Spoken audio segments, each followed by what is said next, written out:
Welcome to ज्ञान मंदिर।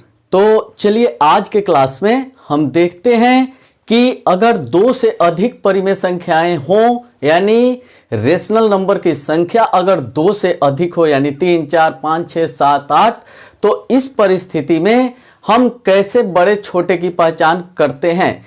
दो में तो पहचान कल कर लिए थे, लेकिन दो से अधिक होने पर हम कौन सी विधि अपनाते हैं, हम क्या करते हैं ताकि परिमेय संख्याओं को रेशनल नंबर्स को आसानी से पहचान सकें और उन्हें घटते या बढ़ते क्रम में हम सजा सकें असेंडिंग और डिसेंडिंग ऑर्डर में। तो यहां सबसे पहले चलते हैं हम। तो ये देख रहे हैं कि हमारा कंपैरिजन का ये पार्ट 4 है, यानी चौथा क्लास हम देख रहे हैं और ये जो होगा कंपैरिजन से संबंधित अंतिम क्लास होगा, क्योंकि दो से अधिक के बारे में जब देख लिए तो सारे हमारे कंफ्यूजन दूर हो जाएंगे। तो आइए बढ़ते हैं आगे। मान लीजिए कि यहां 3 ठो रेशनल नंबर्स दिए गए हैं, 1/2, 3/4, 7/9 यानी 1/2, 3/4 एंड 7/9। इनमें हमें पहचान करना है कि कौन सी संख्या बड़ी और कौन सी संख्या छोटी है। दो होते तब तो हम आसानी से पहचान कर लेते, कल उसके बारे में कल के क्लास में हमने देखा था। तो यहां पर चलते हैं। अगर यह परिस्थिति उत्पन्न होती है यानी 3 या 3 से अधिक अगर नंबर्स आ रहे हैं तो उसमें हम सबके डिनोमिनेटर का एलसीएम निकाल लेते हैं। ये डिनोमिनेटर आपको दिखाई दे रहे हैं, ये और ये, यानी जितनी संख्याएं दी गई होगी, यहां पे 3 है तो तीनों का हम एलसीएम निकालेंगे सबसे पहले। तो एलसीएम हम निकालने चल रहे हैं। तो एलसीएम निकालना आप जानते हैं, 2, 4 और ये एंड 9। तो ये 2 1 जा 2, 2 2 जा 4 और ये 9 अपना हो गया। अब कोई भी दो ठो नहीं है, दो ऐसे नंबर नहीं है जिनमें कॉमन फैक्टर हो, तो हम सबको ये मल्टीप्लाई कर देते हैं जैसा कि आप जानते हैं। तो 2 2 जा 4 और एंड 4 9 जा 36, 4 9 जा 36। तो ये हमारा 36 जो हो गया ये एलसीएम हो गया। एलसीएम ये 36 हो गया। अब हमें करना क्या है कि यहां पे देखना है कि सबके डिनोमिनेटर को हमें 36 बनाना है, यानी जितने भी नंबर्स दिखाई दे रहे हैं उन सबके डिनोमिनेटर को हमें क्या बना देना है, 36। तो कैसे बनाएंगे? तो इसके लिए हम क्या करेंगे, फर्स्ट ऑफ ऑल 1/2 को लेंगे। तो 1/2 को लिए अब देखेंगे कि 2 में हम किस नंबर से मल्टीप्लाई करेंगे कि हमारा 36 आ जाएगा। 2 को किससे मल्टीप्लाई करेंगे कि 36 यानी 36 आ जाएगा।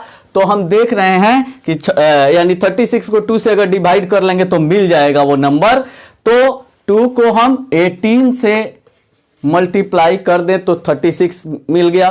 तो नीचे तो हमारा डिनोमिनेटर 36 मिल गया, लेकिन नंबर को सेम रखने के लिए हमें न्यूमरेटर में भी 18 से मल्टीप्लाई कर देना पड़ेगा। तो यह नंबर हमारा हो गया 18/36। अब दूसरे नंबर को हम लेकर चलते हैं। दूसरा नंबर है 3/4। तो 3/4 यानी इस 4 को हमें 36 बना देना है, एलसीएम के बराबर कर देना है। तो 4 में किससे मल्टीप्लाई करेंगे कि 36 आएगा? तो 4 को हम अगर 9 से मल्टीप्लाई करेंगे तो ये हमारा 36 मिल जाएगा। 36 को 4 से डिवाइड कर देंगे तो 9 आ जाएगा, यानी 4 9 जा 36। तो हमने नीचे तो कर दिया, डिनोमिनेटर में तो कर दिया, लेकिन ये कर देने से ये नंबर तो बदल गया। अतः सेम रखने के लिए नंबर वही रखने के लिए हमें 9 से ऊपर भी मल्टीप्लाई कर देना पड़ेगा। तब न्यूमरेटर डिनोमिनेटर में कॉमन फैक्टर रहेगा, यानी एक ही गुणनखंड रहेगा, फिर वो कट करके 3/4 अपना हो जाएगा। तो ये आपका हो जाएगा 27/36। अब चलते हैं तीसरे नंबर पर। तो ये 7/9 है। ओके, तो 7/9, 9 को किससे मल्टीप्लाई करेंगे कि हमारा एलसीएम के बराबर आ जाएगा, 36 के बराबर आ जाएगा, इक्वल आ जाएगा। तो 9 को हम 4 से मल्टीप्लाई कर दें तो 36 आ जाएगा। ओके, लेकिन 4 से मल्टीप्लाई कर देने पर केवल डिनोमिनेटर में ये नंबर बदल गया है, तो इस नंबर को सेम रखने के लिए इसके न्यूमरेटर में भी इसी नंबर से मल्टीप्लाई करना पड़ेगा, यानी 4 से। तो ये हो गया 28/36। अब आप जरा ध्यान से देखिए, ये सभी नंबर्स ऐसे दिखाई दे रहे हैं जिनके डिनोमिनेटर सेम दिखाई दे रहे हैं, यानी सबका डिनोमिनेटर क्या हो गया, 36 हो गया। अतः अब हम आसानी से पहचान सकते हैं कि कौन सा नंबर बड़ा होगा। तो देखिए इसमें सबसे बड़ा कौन दिखाई दे रहा है, तो सबसे बड़ा ये 28, जिसका न्यूमरेटर बड़ा होता है वो सबसे बड़ा हो गया। तो 28 सबसे बड़ा होगा, ये 1 नंबर पर आ जाएगा। उसके बाद 27 उससे छोटा है तो ये 2 नंबर पर आ जाएगा, और 18 उससे छोटा है तो ये 3 नंबर पर आ जाएगा। यानी अब आपको असेंडिंग या डिसेंडिंग ऑर्डर में अगर कहा जाए सजाने को, तो आप कैसे सजाएंगे, तो आप देख लीजिए असेंडिंग ऑर्डर और descending order. Ascending order means बढ़ते हुए क्रम में, यानी सबसे छोटा पहले, उससे बड़ा उसके बाद, उससे बड़ा उसके बाद। और डिसेंडिंग ऑर्डर मतलब सबसे बड़ा पहले, उससे छोटा उसके बाद, और सबसे छोटा सबसे बाद में। तो अगर असेंडिंग ऑर्डर में आपको लिखना हो तो आप क्या करेंगे, सबसे पहले सबसे छोटे नंबर को लिखेंगे। तो सबसे छोटा कौन सा है, ये दिखाई दे रहा है 18/36, और 18/36 वाला हमारा नंबर कौन सा है, तो 1/2। 2 नंबर पर कौन सा है, 27/36, तो 27/36 वाला हमारा नंबर कौन सा है, तो ये 3/4, तो ये 3/4 हो गया। और तीसरे नंबर पर कौन सा है, तो ये हमारा 28/36, यानी 3 to 1 हम आ रहे हैं, क्योंकि हम जो है वो सबसे छोटे से बड़े की ओर जा रहे हैं। तो सबसे छोटा ये, उससे बड़ा ये, और उससे बड़ा ये हो गया, यानी यहां पर आपको ये हो जाएगा, इसका नंबर है 7/9। तो इस तरह से ये जो सज गया वो किस में सज गया, ये हो गया आपका असेंडिंग ऑर्डर में। असेंडिंग ऑर्डर मींस बढ़ते हुए क्रम में, माने छोटा से बड़का की ओर, छोटे से बड़े की ओर, ये असेंडिंग ऑर्डर हो गया। और यही कहे कि डिसेंडिंग ऑर्डर में इसे सजा दीजिए। तो डिसेंडिंग ऑर्डर में सजाने के लिए सबसे पहले ये होगा, यानी 7/9, उसके बाद होगा 3/4, और उसके बाद होगा 1/2।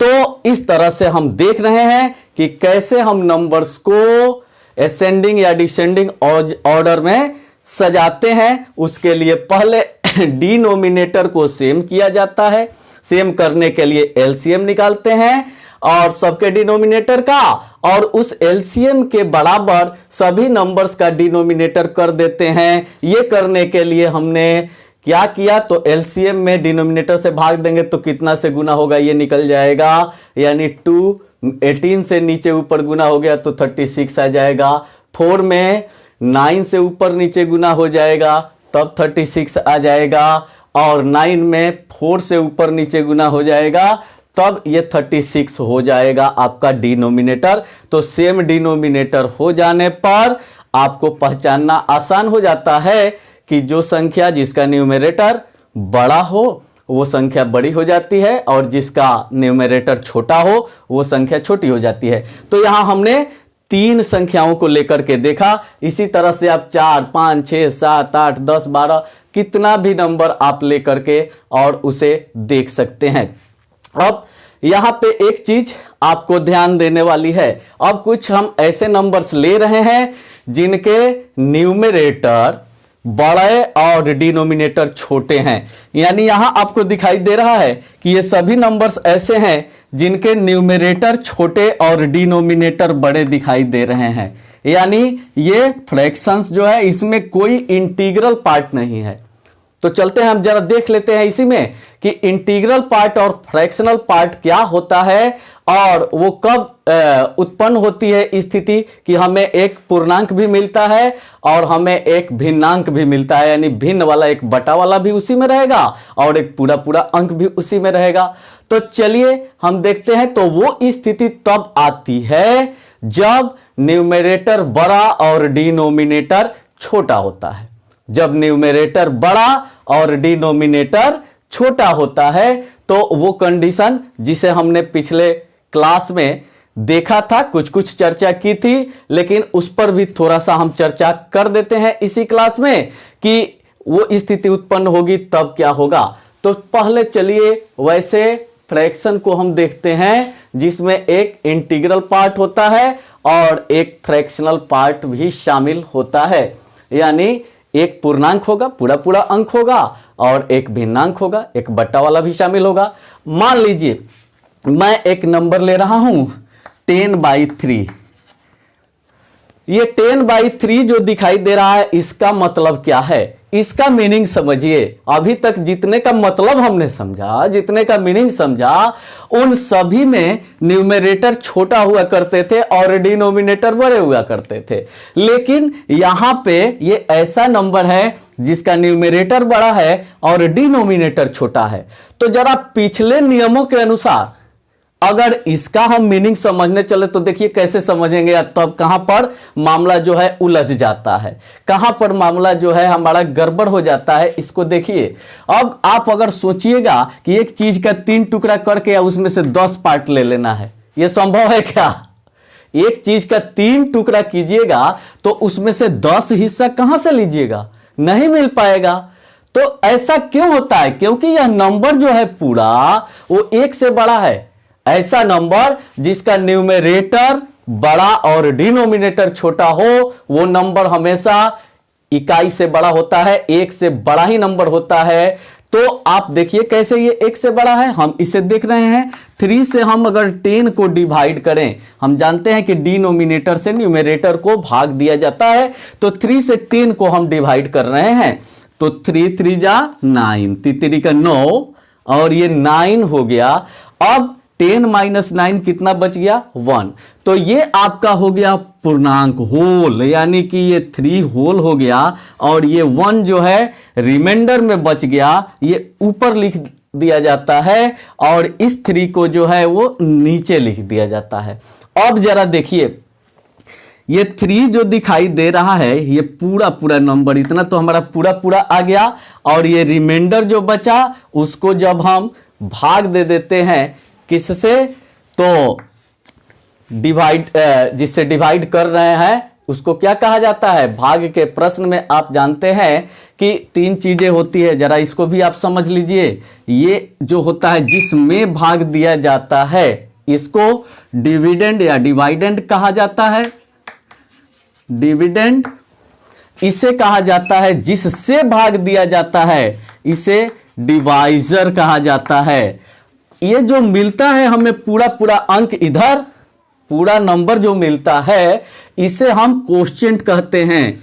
QUOTIENT लिखा जाता है, क्वोशिएंट पढ़ा जाता है, ठीक है ना। तो ये क्वोशिएंट हो गया, और ये जो बच जाता है इधर, ये हमारा होता है रिमाइंडर। रिमाइंडर, ठीक है। अब जरा हिंदी में भी सुन लीजिए, क्योंकि बहुत सारे हिंदी वाले स्टूडेंट भी होंगे। इसे कहा जाता है भाजक। डिवाइजर को क्या कहते हैं? भाजक, यानी जिससे भाग दिया जा रहा है।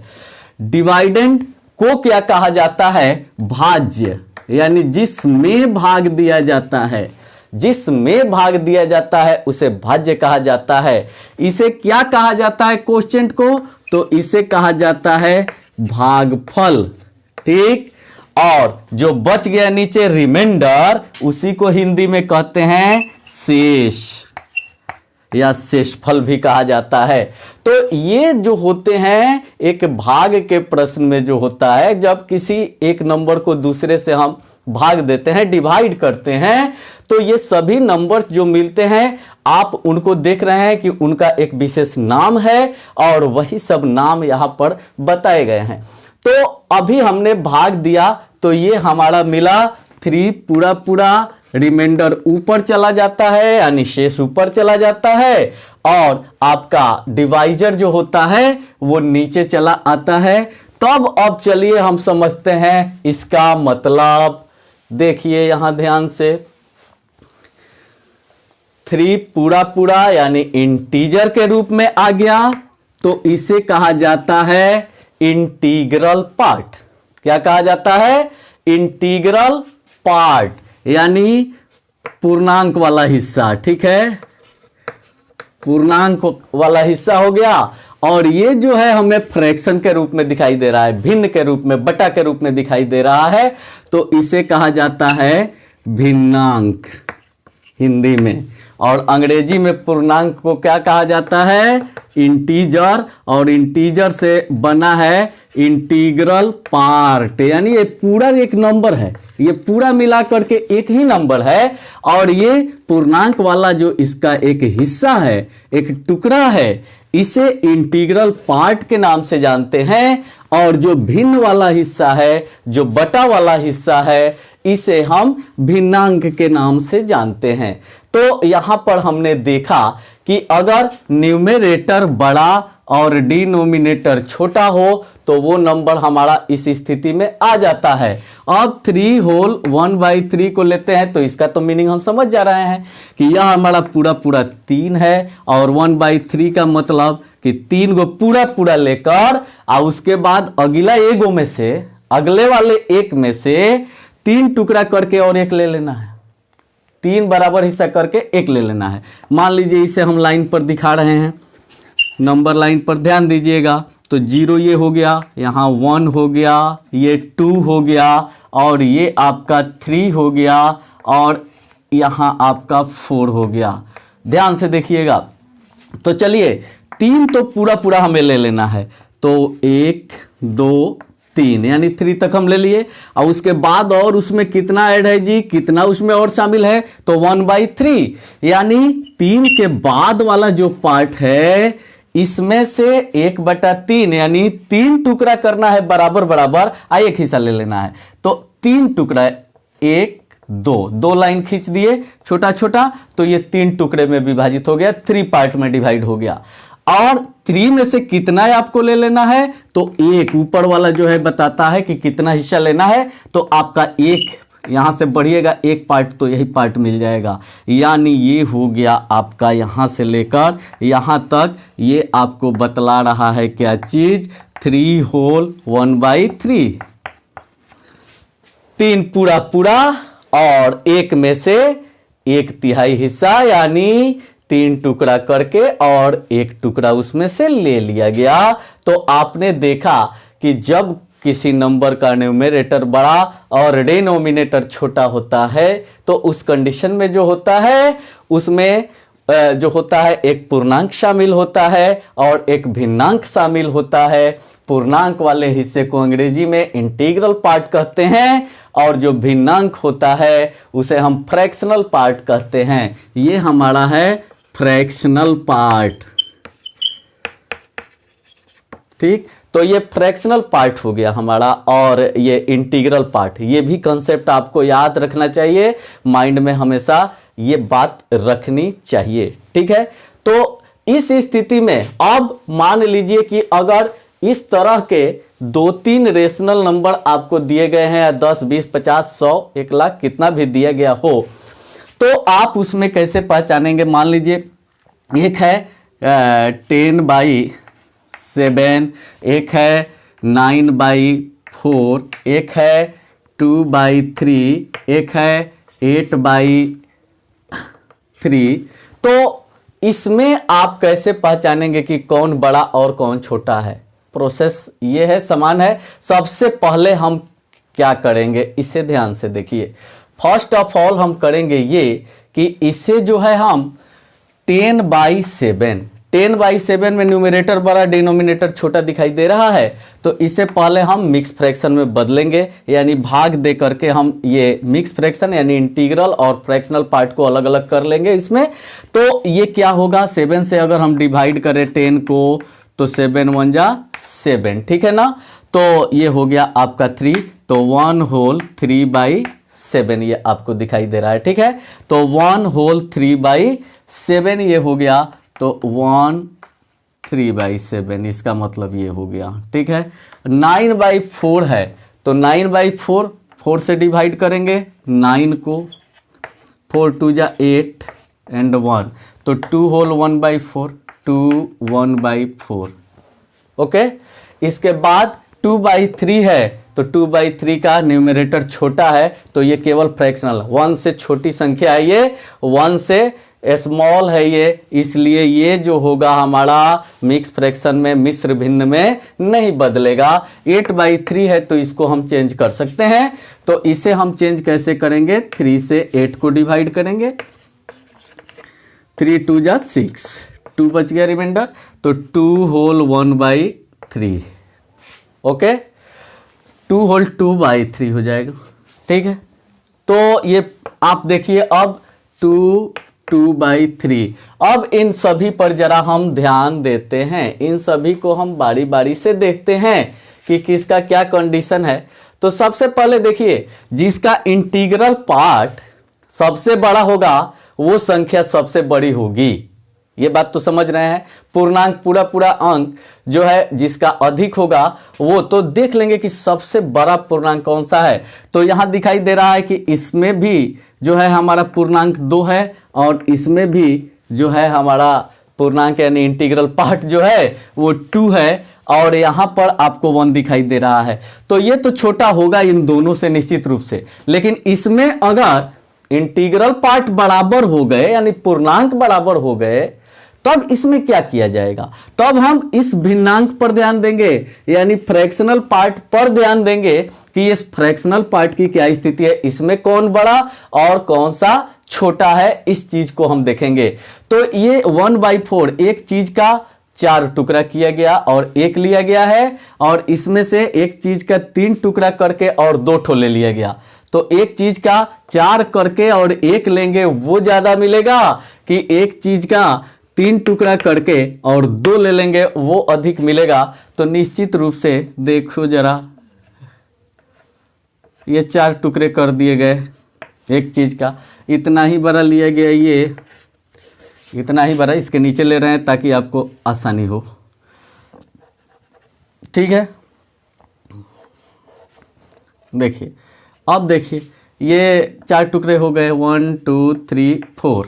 ठीक है, तो ये 1 2 3 4 ये टुकड़ा हो गया और इसका कर लेते हैं हम कौन सा, एक 3 टुकड़ा 1 3, तो 1 2 और 3। ठीक है, अब आप बताइए जरा इन 4 टुकड़े वाले में से कितना हमें लेना है, इसको ध्यान से देखिए। 4 टुकड़े वाले में से कितना लेना है, 1 टुकड़ा। तो 1 टुकड़ा लेंगे तो ये आपको इतना ही मिलेगा, ये हो गया आपका। और अब चलिए हम 3 टुकड़े वाले में से देखते हैं कि 2 टुकड़ा लेना है, तो 3 में से ये 2 टुकड़ा ले लेना है, यहां से यहां तक मिलेगा। अब देखिए कि कौन सा बड़ा और कौन सा छोटा है। तो इसमें आप बड़े छोटे को देख सकते हैं, सीधी सी बात है, पहला ही 4 गो टुकड़ा हो गया तो इसका हर टुकड़ा इसके हर टुकड़े से छोटा है, इसका हर टुकड़ा हर पार्ट जो है इसके हर पार्ट से छोटा है। अब आ जाइए ध्यान से देखिए, छोटका में से 1 गो लिया गया है, अब बड़का में से 2 गो ले लिया गया, तो बड़ा तो यही हो जाएगा, यानी जिसमें ये 2 टुकड़े आपके लिए गए हैं 3 करके वो बड़ा होगा, यानी ये हो जाएगा बड़ा और उससे छोटा जो होगा आपका ये हो जाएगा। इसे समझ सकते हैं। तो चलिए ये हुआ, तो इस तरह से इतना डिटेल जाकर भी इसे समझ सकते हैं, या फिर वही काम आप कर सकते हैं जो उन नंबर के लिए पीछे हमने बताया है कि इसका इसका इसका और इसका सबका एलसीएम ले लीजिए, सबका एलसीएम जो आएगा उतना ही सबका डिनोमिनेटर बना दीजिए और डिनोमिनेटर बना करके और तब आप चेक कर सकते हैं कि कौन सा बड़ा और कौन सा छोटा नंबर है। तो ये हमने देखा अभी के क्लास में, ये एक्चुअली मैंने 4th पार्ट बोल दिया था, ये 3rd पार्ट है, तीसरा हिस्सा है।